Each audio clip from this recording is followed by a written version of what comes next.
Dear friends, welcome to EPG Pathshala. I am Dr. Nitesh Goyal from DAV College, Chandigarh. I am going to present before you the 32nd module titled Discriminant Analysis under the paper Tourism and Hospitality Research. Dear friends, after the completion of this module, you will be able to understand the meaning and the scope of discriminant analysis. You will be able to understand how discriminant analysis works. You will also be able to understand how to interpret the results under the discriminant analysis. First of all, friends, I would like to give you a brief introduction about the topic. Friends, research has been classified as science as well as an art. This means that research follows a predefined process in order to make research by one fellow comparable by another. It also means that research is a discipline in which a researcher becomes more apt to practice. Once the data has been collected, the next phase in the research process in data analysis. Once the data has been collected, the next phase in the research process is data analysis. Data analysis is the process by which sense is made out of the data gathered. The process of data analysis consists of multiple phases. The first phase of data analysis is data processing, which basically refers to organizing the data for analysis by arranging it into rows and columns. The softwares like SPSS are used for statistical analysis.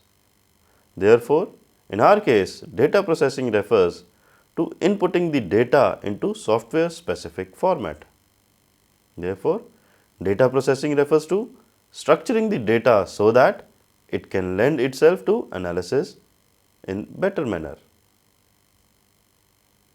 The structured data is referred to as the data set. The second stage of data analysis is the data cleaning. Data cleaning refers to removing errors from the data set. These errors might be in the form of incomplete data, duplicate entries, or typing errors. In the simplest of forms, data cleaning refers to identify the inaccuracies in the data and removing them. The third stage of data analysis is exploratory data analysis. Exploratory data analysis refers to the process of generating means and median for the data in order to understand the basic nature of the data. This is done in order to identify the messages hidden in the data and to develop an insight into what form of detailed analysis can be undertaken on the data. The next phase of data analysis is developing and applying models for testing the hypothesis. Algorithms like correlation, ANOVA, factor analysis, cluster analysis, discriminant analysis, etc. are applied to find the relationships amongst the variables and also to test the nature of this relationship. Data analysis techniques are divided into three broad categories, that is the univariate analysis, the bivariate analysis and the multivariate analysis. Univariate analysis refers to an analysis where there is only one variable in the study. The common techniques used in this analysis are mean, median, mode and standard deviation and alike. The bivariate analysis is an analysis where there are two variables involved in the study. The common techniques used in this analysis are correlation, bivariate regression, t-test, ANOVA, etc. The multivariate analysis is an analysis where more than two variables are involved in the study. The common techniques used for this analysis are multivariate regression, the discriminant analysis, the logistic regression, ANOVA, the factor analysis, cluster analysis, etc. The current lesson discusses one of the techniques of the multivariate analysis only, that is the discriminant analysis. So, let us now take on the discriminant analysis. Discriminant analysis is a technique which is used for analyzing the data when the dependent variable is the categorical variable and the independent variable is a continuous or metric. Discriminant analysis is used to determine a discriminator between two or more groups. The discriminant function analysis is in principle similar to linear regression analysis in terms of predicting an outcome. However, it must be noted that a linear regression and discriminant analysis are different from each other, in the sense that linear regression analysis requires both the dependent and the independent variables to be on interval scale, and dependent variable is plotted on y-axis, so that the combination of the predictors are able to produce the estimated mean population. The numerical y for given weighted values of x. Because of this limitation, many a times linear regression analysis cannot be applied, especially in the case of marketing, to dependent variables which might be categorical in nature. Recall the previous module with the title Measurement and Scaling. We talked in the terms of level of measurements. In level of measurement, we discussed 4 types of scales, that is the nominal, the ordinal, the interval and the ratio. Even if the dependent variable has to be measured on interval or ratio scale, they need to be converted into ordinal scale with fewer categories in order to facilitate the discriminant analysis. This aspect will be discussed in detail in the later part of this module. Discriminant function analysis is multivariate analysis of the variance but in reverse order. In multivariate analysis of variance, that is the MANOVA, the independent variables are treated as the grouping variable y, and the dependent variable is treated as the predictor. In discriminant analysis, the reverse holds true.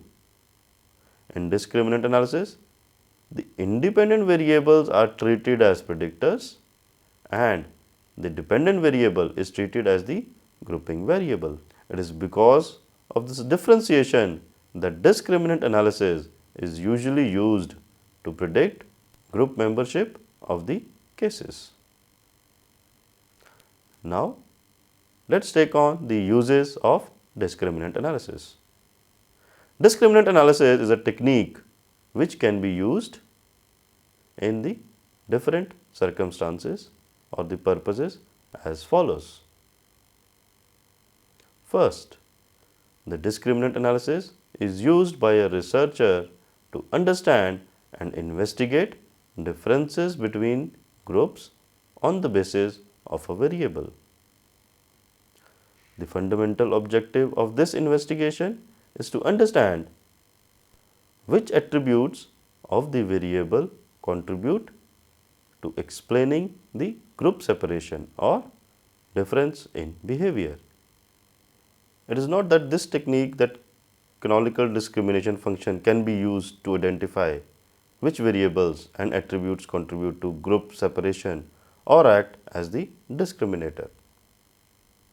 Second, another aspect of discriminant analysis is also that it is used as a predictive modeling tool. In predictive modeling, discriminant analysis tries to assign the case to a group based on the discriminant function. For example, Credit rating is a resultant of predictive discriminant modeling.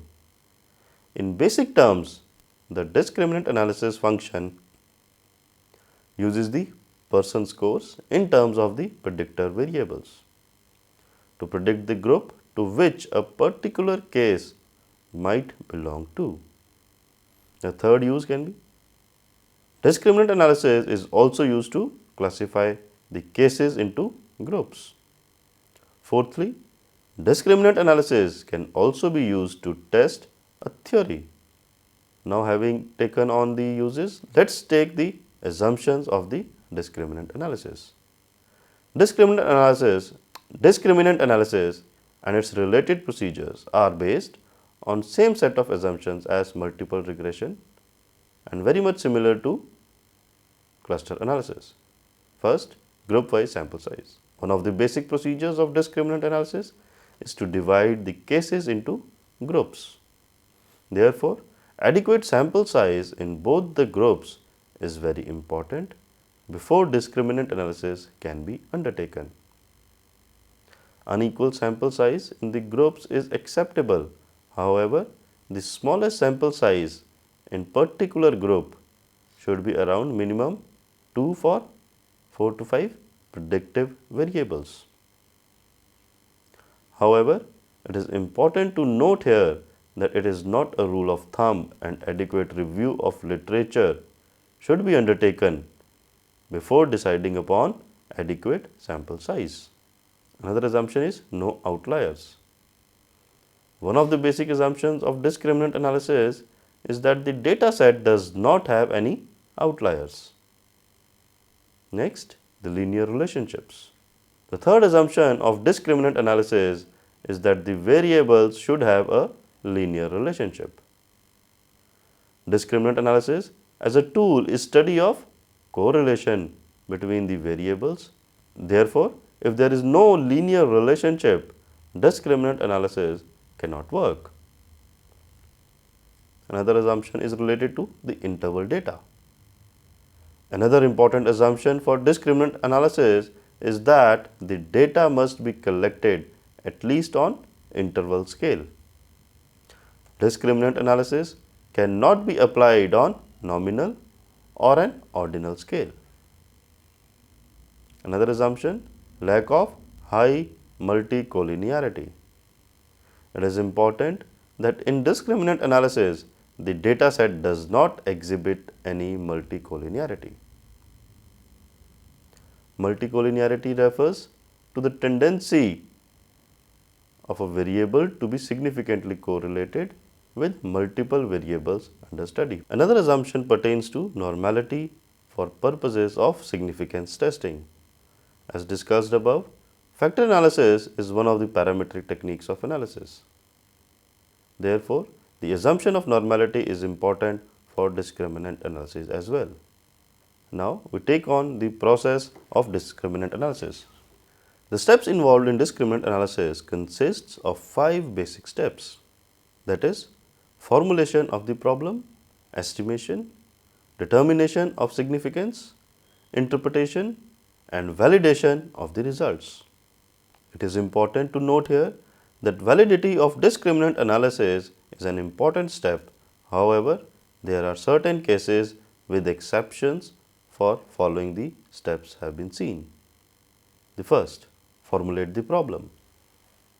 The first step in discriminant analysis is identifying the objectives of discriminant analysis.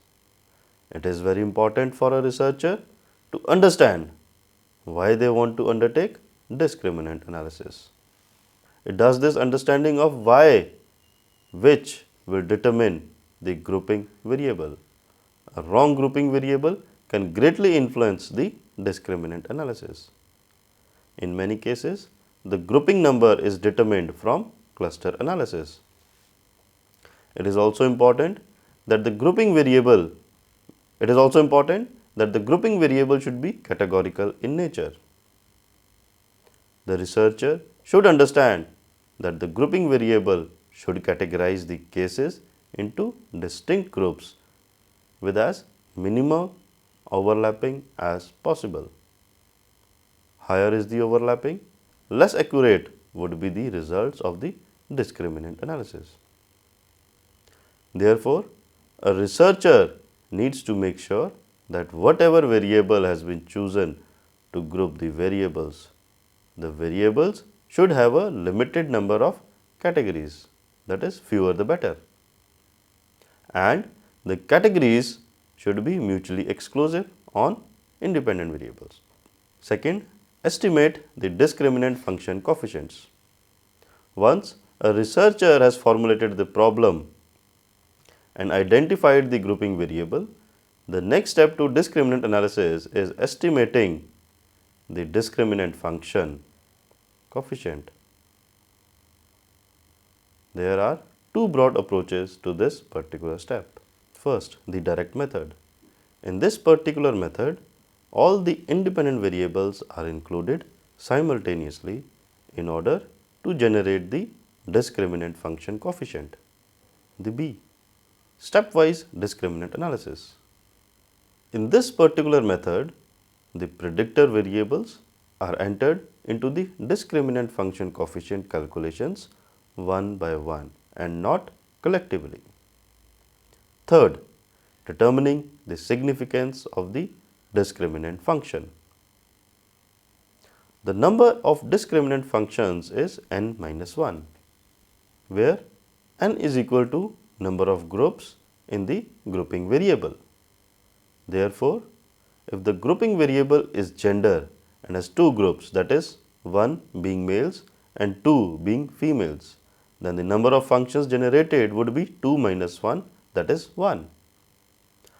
However, before interpreting the function, it is very important to determine the significant value of the discriminant function. It is not beneficial or meaningful to interpret the analysis if the discriminant function is insignificant. In the software of SPSS, this is determined with the help of Wilks.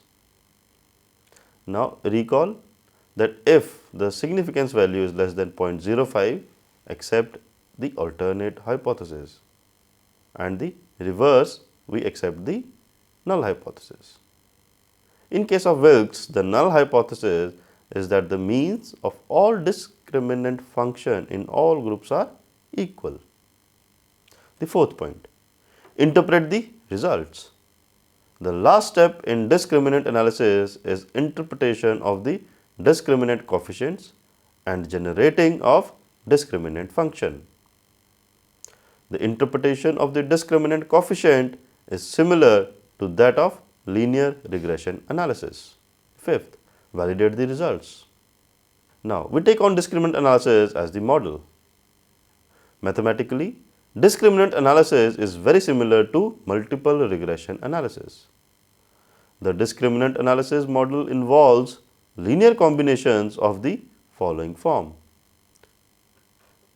where D is equal to BO plus B1x1 plus B2x2 plus B3x3 till BK1k, where D is the discriminant score, B's are the discriminant coefficients or the weights, and X are the predictors or the independent variable. Now, let us understand how discriminant analysis is applied in SPSS software. In order to understand discriminant analysis, we continue with the same example as was used in the previous chapters of ANOVA and cluster analysis. Again, in 2001, Goa's share of total foreign tourists coming to India was 4.78% of the total foreign tourist arrival in India. This share of the Goa of the total foreign tourists coming to India has decreased to 2.47% total tourist arrival in India in the year 2014. The empty beaches and the shacks are a point of concern for the incumbents in the industry of Goa. The incumbents of the industry hire a researcher to study the factors affecting the customer satisfaction. The researcher, as a part of the analysis, wants to compare the customer satisfaction from Goa in terms of foreign tourists. The countries under analysis included UK, USA and Europe. The researcher has now developed a list of variables on the basis of review of literature which influences the customer satisfaction. Therefore, the question it contains a section for independent variables and a section for the customer satisfaction. Based on review of literature, the researcher made a list of all the factors which could influence customer satisfaction from the Goa.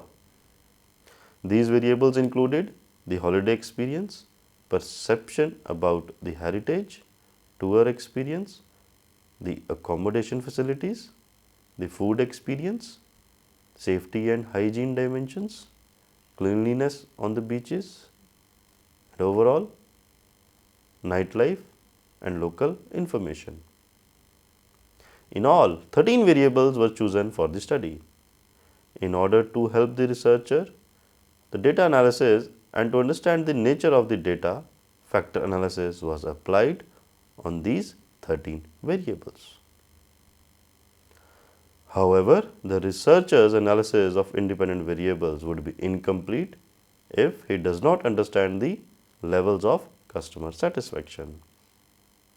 Therefore, for the current research problem, it would be greatly beneficial for the researcher and the decision maker to understand how these 13 variables influence the levels of customer satisfaction, that is high, medium and low.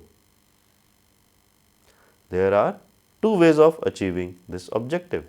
First, in the first method is to use SPSS and recode customer satisfaction into 3 groups by using inbuilt function of recoding or quartile calculation. Second method is to use the cluster analysis in order to get 3 clusters. Second method is recommended for better discriminant analysis. It is advised to use k-means cluster analysis to generate the 3 cluster solutions with the option of saving the cluster membership.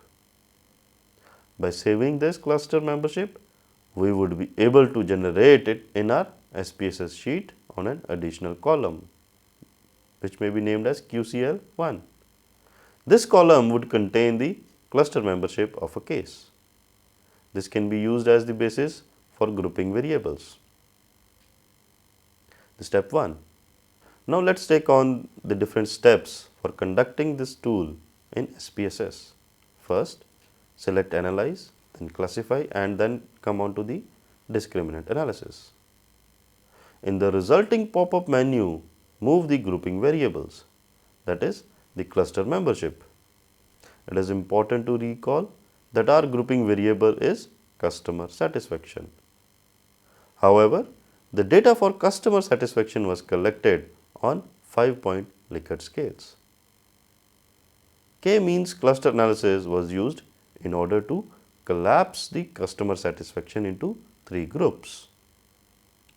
Cluster membership was saved in K-means cluster analysis and it does this output column which has been used as the grouping variable. Once the cluster membership under the column of QCL1 has been moved to the grouping variable, the next step is defining the range. The range refers to the minimum and the maximum value in that whole column.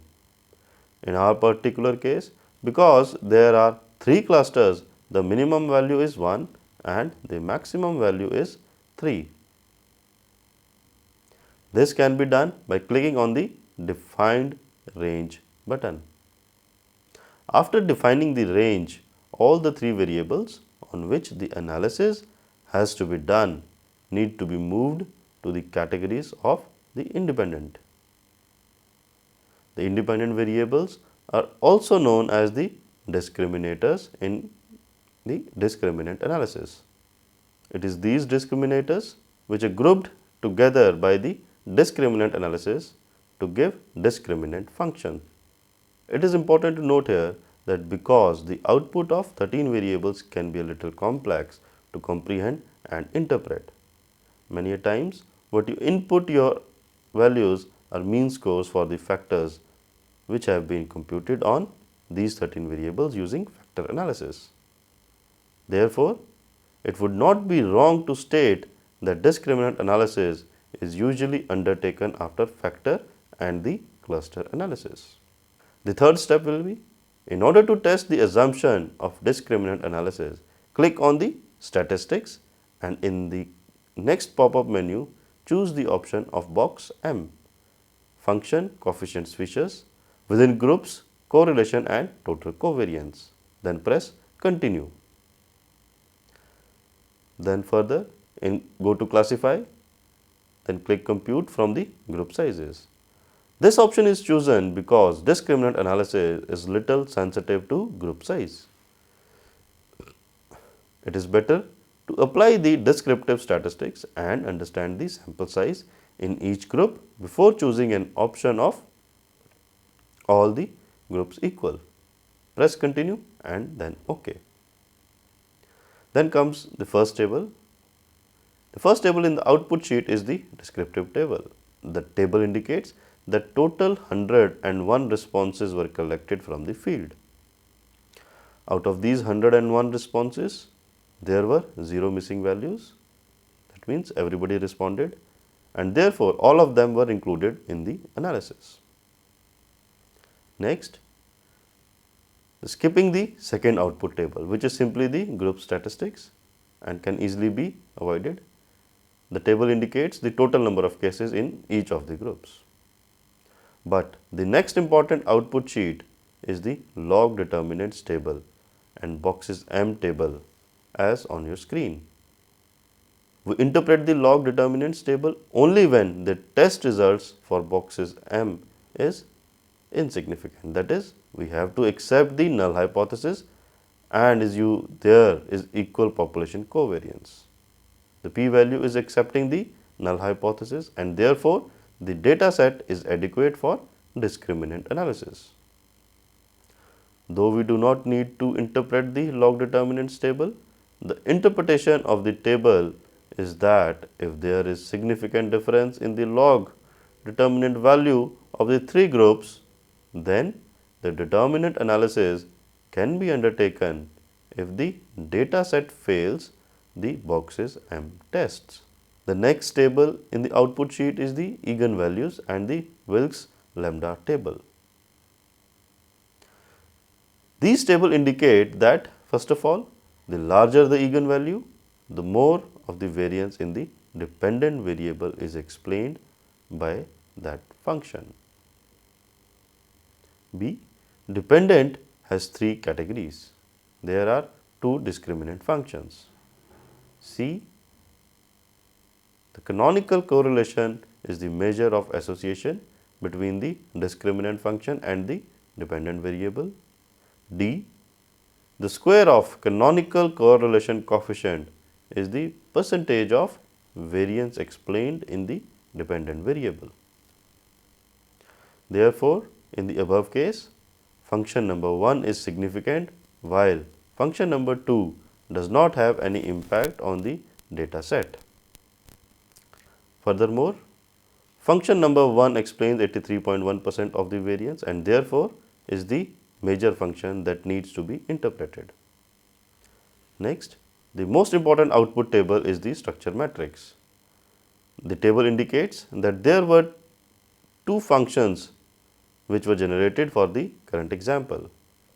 7 items loading on function number 1 while 6 items loaded on function number 2.